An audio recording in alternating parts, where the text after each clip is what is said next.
Well, good morning and happy Groundhog Day. Oh no, I heard it right away. If you were here last week, I did a bit where I was like repeating myself over and over again because it was Groundhog Day after the old Bill Murray movie. And I wanted to share with you my favorite email I got last week about that message. It's very short. It says this: Dear Pastor, your Groundhog Day bit was very irritating until it made perfect sense. Thank you for another thought-provoking sermon. Thank you. I appreciate the email. It was sincerely my favorite I got last week. I laughed very hard when I first read it. So we won't do that again this week or ever again. Apparently it caused trauma for quite a few of you. So this is the week 2, though, of our series, Joyful Jesus.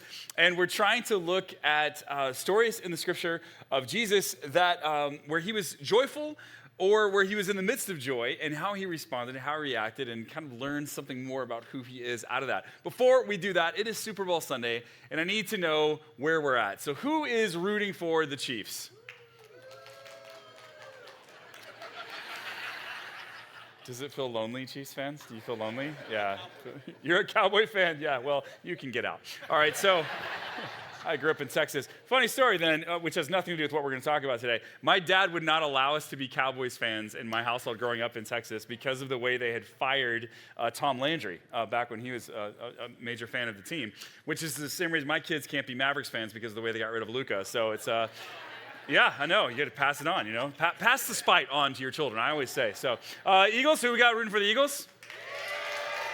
Okay. And then who we got rooting for? Good commercials. Anyone just rooting for? Okay, good. Something we can all bond on. All right. Joyful Jesus. We will today be looking at the book of John in chapter number 2. So if you want to turn in your Bibles to John chapter 2, if you got a device with you that you want to turn to John chapter 2, that's where we camped out for most of the morning. We'll look at a couple of other quick passages, other places, but that's the place that we will largely be. We're going to talk this morning about joy. I actually shared a message about joy with our dream team a few months ago and got some positive feedback about that. So I'll be using a little bit of what we talked about that day and then some new stuff today from John chapter 2. So here's what I want to say about joy. Joy is not happiness, okay? It is the embrace of the full spectrum of human experience. And the word embrace there is very important. It's recognizing that all of human experience, there's a spectrum, right, of it that goes from pure happiness and adulation to suffering and tragedy. And joy is embracing all of that spectrum and saying that everything within human experience I will embrace because I recognize that oftentimes, even when I'm happiest, it is in part because I've experienced tragedy and sorrow in my life. My wife, Emily, and I are going through a marriage course right now with about 60 other couples from our church. It's been really awesome. And one of the things that we're having some time to do every week as we go through this is to have some one-on-one conversations about any conflict that we might be dealing with right now, or the way that maybe the other person has hurt us or offended us or needs us to talk through some issues. And it's been a delight to see that the stage we're in right now is that we don't really have a lot of that to talk about. But that feels so much sweeter because there have been other times, and I'll actually talk about this later in the message today, where we have had that to talk about. And so part of the enjoyment of this season of our marriage is that we have walked through the valley together before. And joy then is not saying that the happy moments are the only good moments. Joy is saying I'm fully embracing all of it, the valleys and the mountain peaks, and recognizing that we need it all to really encapsulate the full human experience. Joy then can be found in all kinds of strange places if you're looking for how those places might reflect something of the human experience. And so just a few examples to give you today. So some things that I have personally found joy in over the last year or two they're weird things. But if you're looking for joy, the embrace of the full human spectrum everywhere, you'll just find it. So here's an ad from a while back for a child's car seat. This is a strap to tether your child to your deathmobile. That is what this is, right? So that whenever whatever happens. And I look at that, and that is we did not love our children much then, but for only $1.88, so the price is right. And I look at and there's a bit of a joy, look, we've come a long ways over the last few decades. That's really good. Here is a playground from the 1950s at Dallas, Texas. Some of you gasped so loud. Sadly, none of these children are with us anymore. None of them made it to adulthood. This was the opposite of helicopter parenting, all right? This is I think we may have too many children. Let's send them to the playground. We'll see how many come back. It'll go great. So this is probably my favorite wheelchair ramp I've ever seen. Clearly installed because they had to install a wheelchair ramp. That is, yeah. Check mark. We did it. We checked that off, right? Here's a great vacation picture taken from a guide that led them to this wonderful Blue Hole. Really appreciate his. So, look, these are just weird things, right? But if you're looking for joy and the embrace of the full human spectrum of experience, you can find it in all kinds of strange places because joy is the embrace of the full spectrum of human experience. Jesus does this, by the way. Jesus finds joy in all these places, and even when Jesus is in the midst of joy, his mind is still capable of sometimes shifting to sorrow, which we'll look at today. So it's a strange dichotomy. But I want us to think this morning about Jesus. And so here's the question I would ask. It's rhetorical, but I want you to kind of answer it for yourself. When you think of Jesus, what comes to mind? When you think of Jesus, and if it's helpful for you to close your eyes for a moment, I'm not going to take your wallet or anything if you do that. Just to determine what it is when you think of Jesus, what is it that comes to mind? What does he look like? What does he sound like in your mind? What are his mannerisms like? Do you see him as someone, with a twinkle in his eye, or is he more stern? Or is he more stoic, more somber? Is he cracking jokes? Is he telling you he's disappointed in you? Like, when you think of Jesus, what do you think of? And my guess is if you really kind of gave yourself over to that moment, we would have as many different answers in this room as there are people in the seats. And part of the reason for that is because Jesus is a complex figure. He's very complex. And so a lot of times people try to take one aspect of Jesus, blow it up, and pretend like it's all of Jesus, and then use that part of Jesus as their mascot for whatever they're trying to push forward. Churches are notorious for this, by the way. We really care about this because Jesus once said this. Like, well, but he said this other thing too. Nope, don't worry about that one. Just this one, right? But Jesus, because he's such a complex figure, you can reduce him down to any one moment, but you will not grasp the fullness of who he is if you do that. Just a few ways this is true. Jesus said very little about the Roman occupation, which was the hot-button issue of his time amongst Jews. But he used a whip to drive greedy hustlers from the temple, his fellow Jews. Jesus urged obedience to the Mosaic law while being known himself as a lawbreaker. Jesus had uncompromising views on rich men and loose women, yet both types enjoyed his company. They enjoyed hanging out with him, and he seemed to enjoy hanging out with them, even though he was always very clear that God had more for them than what they were giving their life to in that moment. Jesus flowed with miracles one day, and his power was blocked by people's lack of faith the next.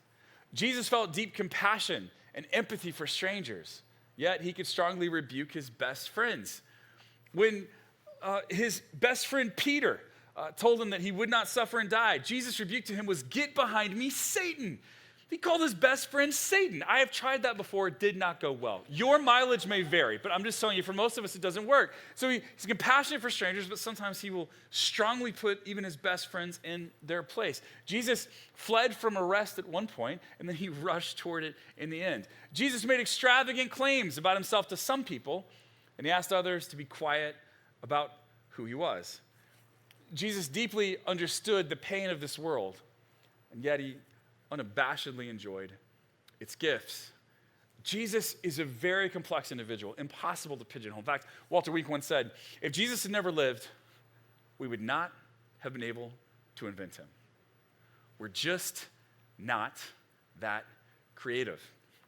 Philip Yancey wrote this, 2 words, one would never think of applying to the Jesus of the Gospels, boring and predictable. How is it then that the church has tamed such a character? It's a great question.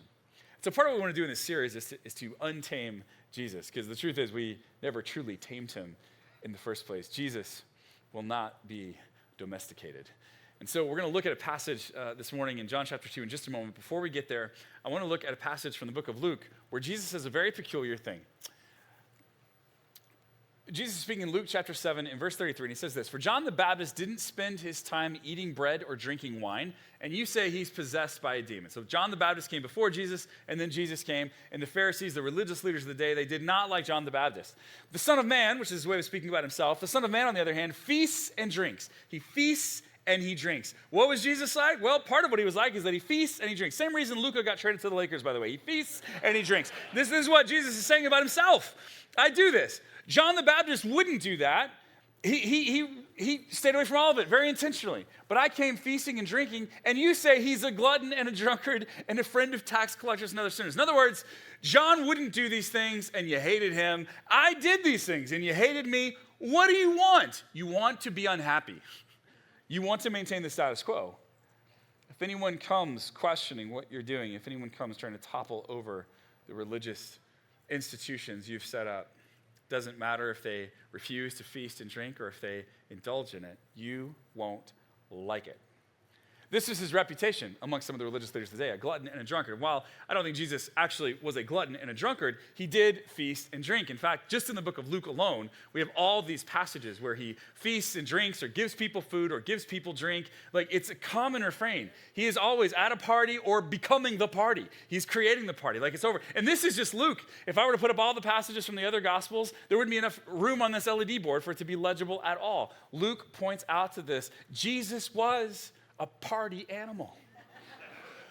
And so in John chapter 2, we see Jesus at his first party. This is right after he's recruited his disciples. And John is going to tell us about Jesus' first miracle. So I want us to hang out in this passage today, John chapter 2, starting in verse number 1. The next day, there was a wedding celebration in the village of Cana in Galilee. Jesus' mother was there. And get that, I think this is so interesting. And Jesus and his disciples were also invited to the celebration. So because Jesus' mother was there, this is probably a family that Jesus knew. And this family probably knew Jesus. But Jesus got his disciples from all over the place. And so they probably didn't know his disciples personally. But they invite Jesus and they invite his disciples. Why would they invite Jesus and 12 or more? It could have been even more. It could have been more of the disciples around him. Why would they invite all of them to the party? Because they wanted to have Jesus there. Because Jesus was great at a party. And if Jesus vouches for these 12 dudes, they must be awesome too. So everybody, come on. So they go to this big wedding celebration. Wedding celebrations today, some of them are pretty extravagant. But if you think we're doing it right today, like, you ain't seen nothing, baby. Like, back in the first century, they would go 3, 4, sometimes a week, 3, 4 days a week, like celebrating. And it was just eating and drinking and merriment and celebration and joy. And people were excited. And because they worked in a more agricultural, agrarian society, they could take more time off, especially during seasons where there wasn't as much work required. And so people could just come and they could just party. And this is what's happening here.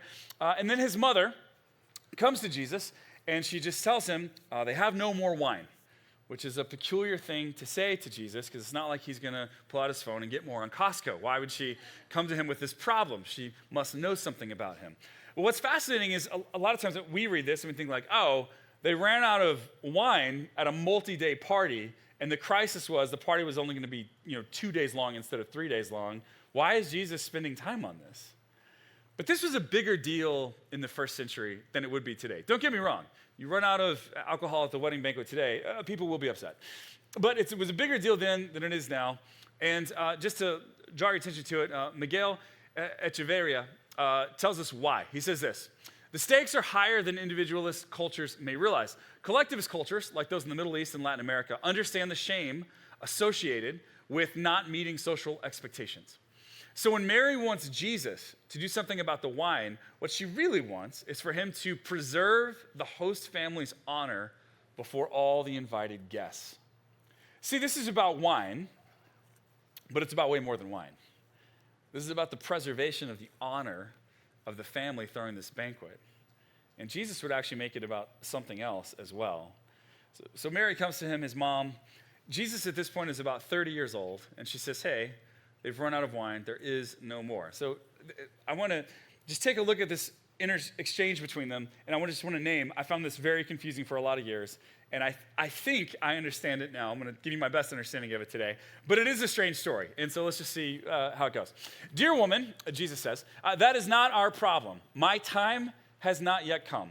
But his mother told the servants, do whatever he tells you.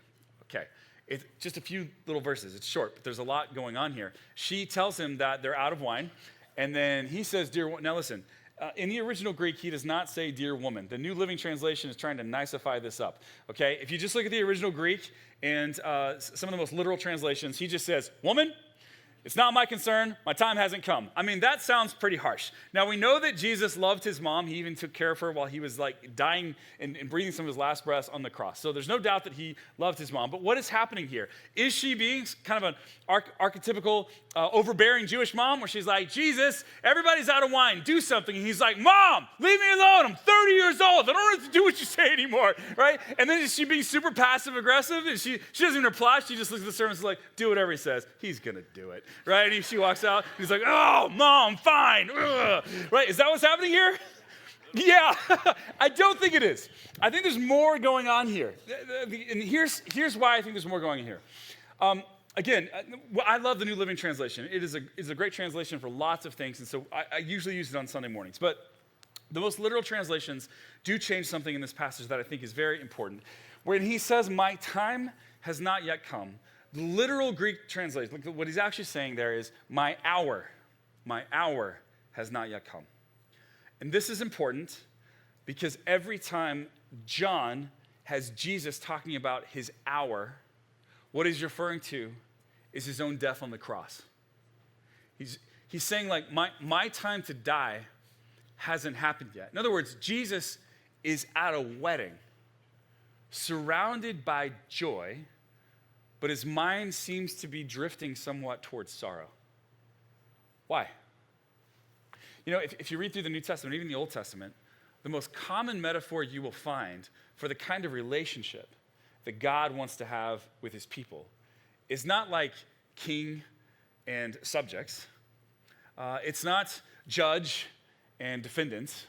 The most common metaphor you will find is husband and wife. Jesus in the New Testament is depicted over and over again as the bridegroom who marries the church, those who will put their trust in him, and the church as the bride. And the beautiful thing, I heard Tim Keller say this a number of years ago when I first got into ministry, and I've thought about it many times since then. I'm a pastor, and so I get to do a lot of weddings. I've done many weddings in the past. There are certain seasons of my life where I did a lot more than I'm doing now, but which means I probably a couple hundred times in my life, I've got to stand at the altar with the groom while the bride walks down the aisle.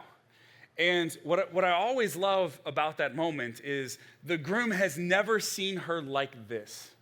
And in fact, most grooms, most people, most of you don't ever get to be in that position, like looking straight forward at the bride as they come down, right? Like if you're a groom or the best man or the maid of honor, those are basically the only times you get to do it. Hopefully, you don't have to be a best man more than a couple times. It's a lot of work. But I've gotten to do it a lot.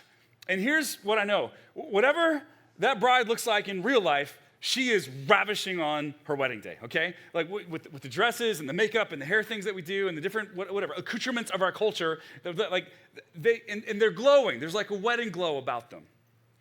And so over and over, what I love about this metaphor that the New Testament uses is that we individually, we're a part of the church, and the church is the bride of Jesus, and we have so much that's wrong with us. Like, I have so much brokenness and anxiety in my life, and so do you. And we've got to, and as a church, right, let's just name the fact, and we've named it here often, but let's do it one more time. Let's just name the fact that the church has failed many times over the last 2,000 years. And you can hardly go a week without reading about some failure of some Christian church somewhere in the newspaper that's big and explosive and terrible. It's horrendous.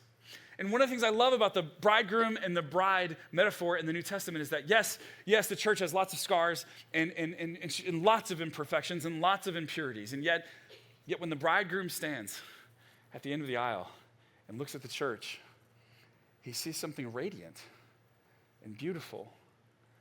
Not because of who we are individually, but because of who Jesus is and the fact that he gave his life so that we could be made perfect in him.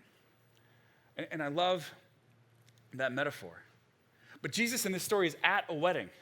He's at a wedding, and the metaphor of bridegroom and bride is probably on his mind, that what God is looking for at the end of all of this is to renew and restore and reconcile all things with Jesus as the bridegroom and the church as the bride, and that all of the brokenness and atrocities of the earth will be judged and done away with, and we will live forever in perfect joy with God. And yet Jesus knew, even in John 2, at the very beginning of his public ministry, that in order to get from where he was to there, to the renewing, the restoring, the reconciliation of all things, the bride and the bridegroom, he was going to have to suffer. He was going to have to die. And so he's in the midst of this joyful celebration, and yet when his mom asks him to do something with the wine, his first thought is about the hour that's yet to come and would be some time away. And this hour holds such significance. I really appreciate this quote from Frederick Dale Bruner. By the way, one of the best commentary writers in the world by everything he writes. Frederick Dale Bruner, he says this: the most important point is this: Jesus' hour is the initially secret but gradually revealed center of every story in the gospel. Jesus' cross is the crux of the gospel story as a whole and of each story in it in particular. And it is the key to the right understanding of every story. Mary finds Jesus sitting in present joy, sipping on future sorrow. She comes to talk to him about wine, but there's something on his mind that's already pointing toward the hour that's to come. He's sitting in present joy, but he's sipping on future sorrow. So standing nearby were 6 stone water jars used for Jewish ceremonial washing, and each could hold 20 to 30 gallons. And Jesus told the servants, fill the jars with water. And when the jars had been filled, he said, now dip some out and take it to the master of ceremonies. So the servants followed his instructions. Okay, so we got 6 Jewish ceremonial washing jars, between 20 and 30 gallons apiece, fill them with water, and then they take them to the master of ceremonies. Now, the master of ceremony tasted the water that was now wine, not knowing where it had come from, though, of course, the servants knew, when he called the bridegroom over. So just to be clear on what's happened here, Jesus has filled 6 ceremonial jars, somewhere between 150 and 180 gallons of water, and he has turned that water into wine, creating somewhere between 750 and a little over 900 bottles of wine. And then when the master of ceremonies tastes it, get what he says. A host always serves the best wine first. He says it's the bridegroom. Bridegroom has no idea what's going on. Jesus just fixed this, and the bridegroom is going to get credit for it. A host always serves the best wine first. He said, then when everyone has had a lot to drink, he brings out the less expensive wine. It's because when you're a little tipsy, when you're a little gone, you're not caring about the taste so much. In fact, your taste buds have taken a vacation. You don't even know what it tastes like. But you have kept the best until now. He doesn't understand. He's flabbergasted. Just to be clear here, this is the first recorded miracle of Jesus in the book of John. And Jesus' first miracle was going to a party with a bunch of drunk people and giving them 900 additional bottles of wine, and it's the good stuff. It's a strange story. What is this about? And then John goes on and says this: this miraculous sign at Cana in Galilee was the first time Jesus revealed his glory, and his disciples believed in him. I just want to call your attention to what he uses to put water into and turn into wine. He uses ceremonial cleansing jars. These were jars that would be placed at the temple. When you came into worship, you could ceremonially clean yourself. So when you came in, and what you were saying, it was a recognition. It was a symbol. It didn't actually do much for you, like physically, but what it did was a symbol, a sign. As you came in, it reminded you that your life is full of brokenness. Your life is full of sin.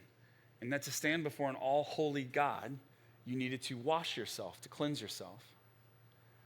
And Jesus takes the sign that we are broken and full of sin, and he transforms it into delicious wine for a wedding party. The symbolism of what's happening here is far deeper than just providing wine for a wedding. He's saying, like, for generations, Israel, you've had to wash yourself when you've come into the temple, but the time is coming when you will be married to the bridegroom, and you will feast and you will drink. Let's party. So John chapter 2 and verse 11, John says this is the first time Jesus revealed his glory. It's his first miracle, right? So John 2 turns the water into wine. But then John goes on to record other miracles. And what's so fascinating about the book of John is that he's borrowing a lot in the way that he's setting up his stories from a framework found in Genesis. Genesis is the first book of the Old Testament, the Hebrew Bible, the Tanakh. And in that book, it starts in the first couple of chapters by giving a couple of different creation accounts. It's how God created the world. It's a beautiful poem that starts it off, and it lists all the kind of functions of the world and the functionaries of the world, and it says that God rests on the 7 days. So 7 days total to create and then to rest from that creation.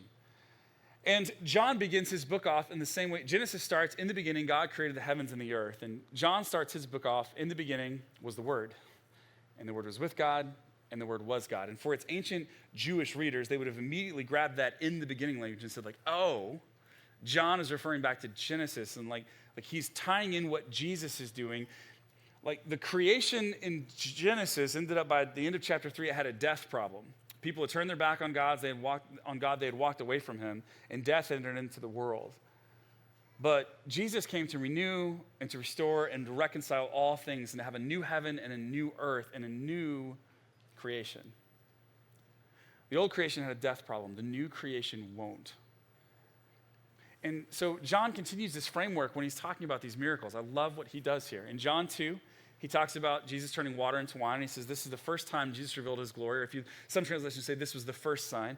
And then in John 4, he heals an official son. And he says this is the second sign. And then in John 5, he heals someone at the pool. And he says this is the third sign. And then after that, John stops numbering the signs. But if you go through and you count the other miracles of Jesus in John's book, you'll see in John 6, there's bread and fish. And further on in that chapter, he walks on the water. And then in John chapter 9, there's a blind man that gets healed. And in John chapter 11, he heals Lazarus. There are 7 different miracles mirroring the 7 days of creation.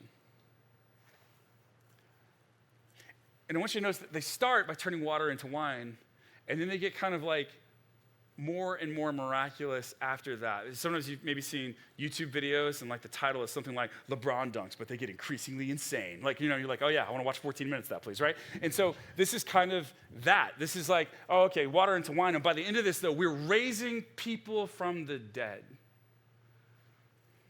7 days of creation, 7 miracles of Jesus in the book of John. But then there's an 8th.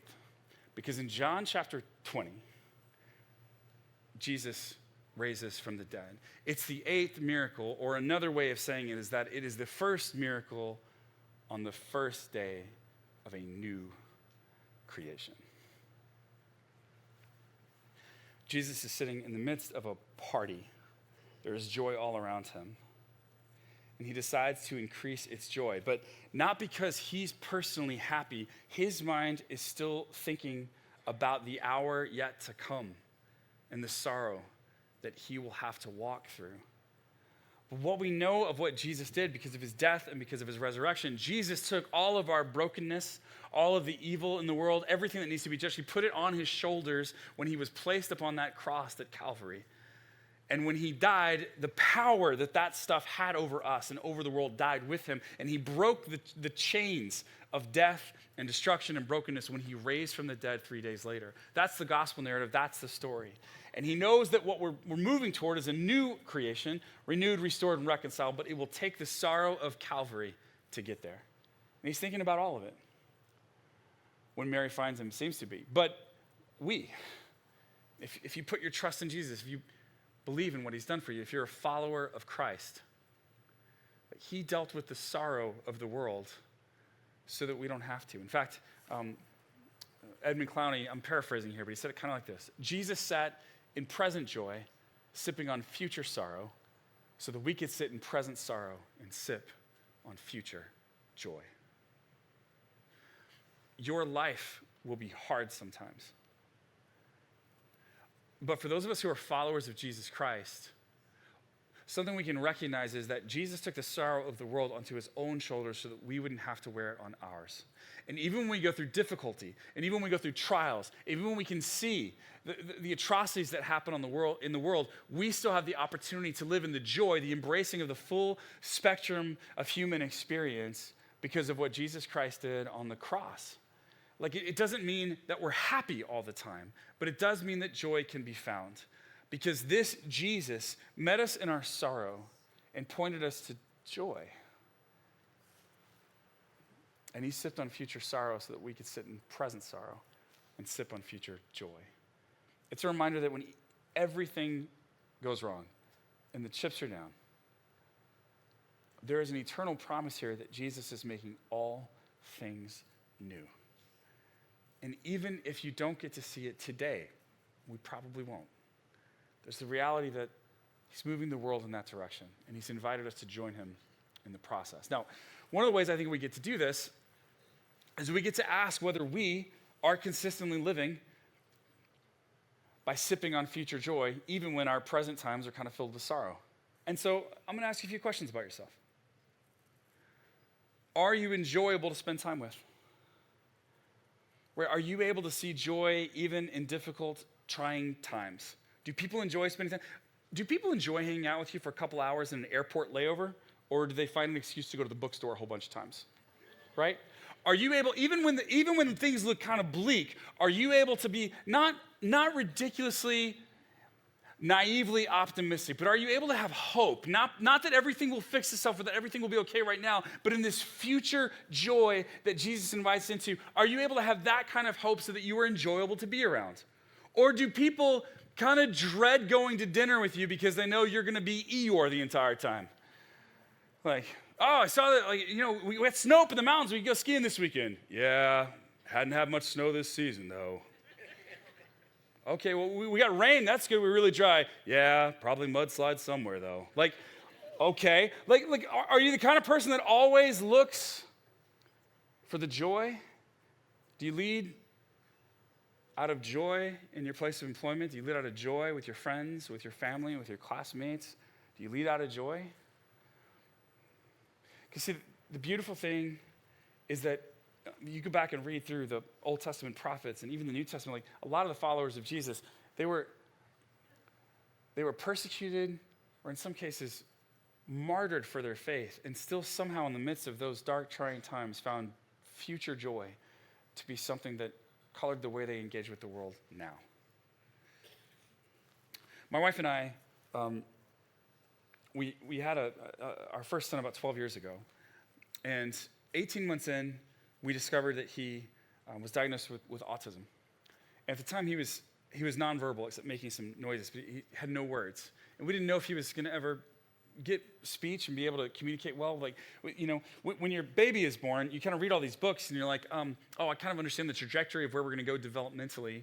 And you kind of look forward to those different milestones and those different mile markers. And when my son Jack was diagnosed with autism, like I didn't know, the future suddenly became completely unknowable and mysterious. I didn't know what we were going to hit and what we weren't going to hit. And I was very distraught about it. And we had talked before we got married even about having at least a couple of children. My wife always wanted two or more. First it was 4, and then I negotiated. And so we got down to 2. Definitely have 2. But then when Jack got his autism diagnosis, I thought, okay, look, we don't know what his future is going to look like. I don't know how much time he's going to need us to devote. And we started getting some early childhood intervention services, which were amazing. We had amazing therapists come work with him. And they taught my wife a lot of things. And then she was, my wife, Emily, is amazing. And a huge part of the reason that Jack progressed over the years the way he did is because she learned how to help him, and she worked night and day to help him. She's amazing. But as she was doing that, I just don't know that we can have a second one because I don't know how much time of ours Jack is going to need in order to flourish in this life. And so I just decided I think we should probably just have one. And then Emily explained to me that that's not what I thought.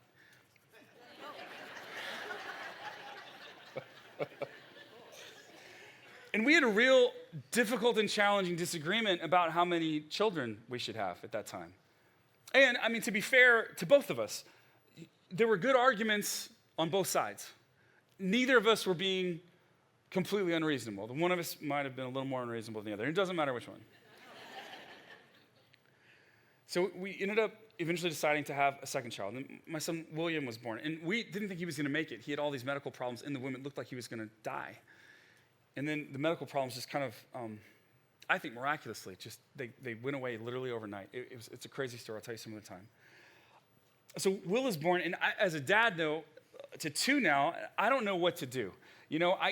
I've got a brand new baby. I've never been great with infants. They're just an endless vacuum of human need. And so I've never been great with them. And then also, I'm just not equipped with all the equipment they need to facilitate their own feeding. Are you with me? So I can't do everything or much compared to what my wife can do. So I thought, okay, well, I will focus a lot of my time and energy on Jack to free her up and allow her to spend more time with Will because he really needs her at this age. And what happened over the next 7, 8, 9 months after William was born is I had all these expectations of her that were unspoken but very real. And she had all these expectations of me that were unspoken but very real. And neither of us were meeting the other's expectation.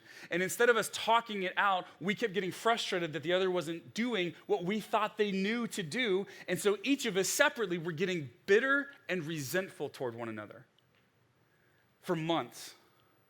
To where our marriage was the worst it had ever been. We'd been married probably 13, 14 years by then. Our marriage was the worst it had ever been at that point. So we got toward the end of that year, and finally, we just had a series of very deep conversations, and they were really rooted in the way that we want to live as followers of Jesus in this world. But the joy had totally sapped from our marriage. We had gone through so many hard things, and we'd face them with joy together. Even when it's hard, it's yeah, but we're embracing this together. We're walking through it together. But at this time, we stopped doing it that way. And it was tearing us apart. And we missed each other. And so we sat down and we started praying together again. We had stopped that on a regular basis. And we started talking together more and naming our unmet expectations, which, by the way, we both found out were also unrealistic expectations. Each of us had of the other. Coming from all kinds of background experiences or things that we saw our parents do or ways that we just assumed we'd operate. And so we walked through that together, but at the end of it, what we realized is we've got to have the joy of Jesus in this marriage. Even when things are hard, it is recognizing that he was sipping from future sorrow so that we could sip from future joy. And there has to be a way that we can walk through this together in the name of Jesus Christ. And we began changing the way that we did that. And so then we started to live our lives in such a way. Hopefully, and we don't do this perfectly, don't get me wrong. We try to live our lives in such a way that we could, even when our kids are having a hard time, we could try to remind them of the joy of the moment. So we moved to California from Pennsylvania in 2019, about 6 months before COVID, and we moved a really long ways, obviously, and we were just trying to figure this place out, and our kids were having a hard time. In fact, my son Jack, before we left Pennsylvania, our last week there was when we told him we were gonna move, and he was 6 years old at the time, and we told him that you can tell some of your friends if you want to at school, but at church, there were some people we still need to have conversations with before we could tell everybody. So we need you to not tell everybody at church. Just kind of keep it to yourself. And we thought he was old enough to be able to do that. So then we had, he met with a group of kids one day in the church, and they had our church leaders was there helping lead the group. And they came and talked to me afterwards. They said, hey, Jack was in my class today, and he was really sad. And we asked him what was wrong, and he said he couldn't tell us, but that he had a sad family secret.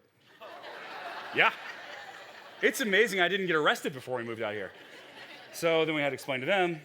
Anyway, so we moved out to California, and they were excited about a new adventure, but they were also sad. And we were just asking, what can we do to bring joy? And we were just, because we love our kids, we're trying to bring joy even in the sad moments. And so we took them to Disneyland, and they loved this ride, Splash Mountain House, Tiana's Bayou, and they really loved it. I mean, they were 6 and I think 3 or 4 at the time, very, very young. And when we went on this, and we did it in the afternoon, it was warm outside, and we got, if you're sitting in the first couple seats, you were just soaking completely wet. And then they loved it. And then that night, they wanted to ride it again, and I was like, no, we're not doing that. It's night. It's chilly outside. I don't want to do that. Please, Dad, please. You said we were going to try to have joy today. It's just yeah, exactly. Do you hate it when your kids use your own stuff on you? It's ah. So I said, okay, look, I'll take you on this again, but here's the thing. I am not sitting in one of the first couple of seats, okay? So if they put our family at the front, you guys are sitting seat 1, seat 2. I'll go 3 to block your mom. She'll be in 4. And they were like, okay, that's fine. So we wait through this whole long line. We get to the very front. And sure enough, they put us right in the front. So I push the children in front of me, and I start to get in the 3rd seat. And then they look at me and start to whine, oh, Daddy, please don't make us go in the 1st seat. We didn't think we'd have to go in the 1st seat. Don't make us go in the 1st seat. And there's all these people around. So I can't even harm them without witnesses, right? So I'm like, okay, fine. So I just get in the front seat. And I didn't love it. It wasn't my favorite thing. I get soaking wet. Also, look at where my oldest child was. Wouldn't even pick his head up to look up, just using me as a human shield.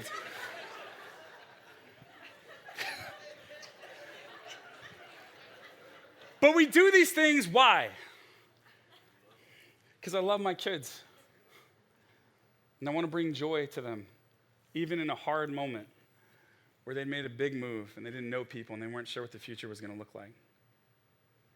A few months ago, both of them, for different reasons and things that I won't talk about this morning, they were going through some hard moments together. And school related for one, and the other was a relationship thing with a friend of his. And it was just like, man, I hate to see my kids suffer. So what does it look like to inject a little joy in this moment? So we talked about these things, and we talked about how they could respond and how they could move forward. And then it's a Friday night, and it's way past their bedtime. It was already like 10:30, and I was like, you know what?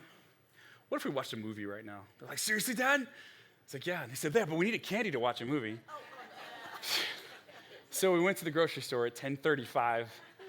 We're about to close, and we all wore hats. We wore fun hats together because we thought we'd make a fun night of it, because I wanted to remind them that while right now may be difficult, you sit in a reality where future joy is what you're allowed to sip from. It should change the way you look at life, the way you interact with it. Now, to be really clear, we're not called to turn away from the suffering of this world. I'm not trying to advocate for some kind of put your head in the sand, pretend that everything's great, and never worry about the harms in the world or worry about your own sorrow. I'm not saying that. In fact, for many of us, right, there's all kinds of things we can be grieved about in the world right now. But here's the reminder. We're empowered to engage it with the joy of Jesus. Jesus, who sat in present joy, sipping on future sorrow, so that we could sit in present sorrow and sip on future joy. I don't know what sorrows you may be going through right now. I don't know what might grieve you about the world around you. But I do know that in the midst of your grief, in the midst of your sorrows, in the midst of your valleys, you can embrace the full spectrum of human experience with the comforting knowledge that the Jesus who was willing to sip of sorrow to save and rescue you invites you in to sip today of future joy. So take heart and don't lose hope, because you follow after a party animal. Father, thanks for our time together today. And Lord, thank you that in the midst of our sorrows, you invite us to sip of future joy. And God, Lord, would you help us to be light in the world and salt to the earth? That's what Jesus invited us to do. He invited the church to be a shining city on the hill. The church. And so I pray that we are that we're a beacon of hope and light and life and joy. And even when we're not happy, Father, may we be joyful. And may our joy infect others around us. And may they see that joy infection comes from Jesus. It's in his name we pray. And thank you for these things. Amen.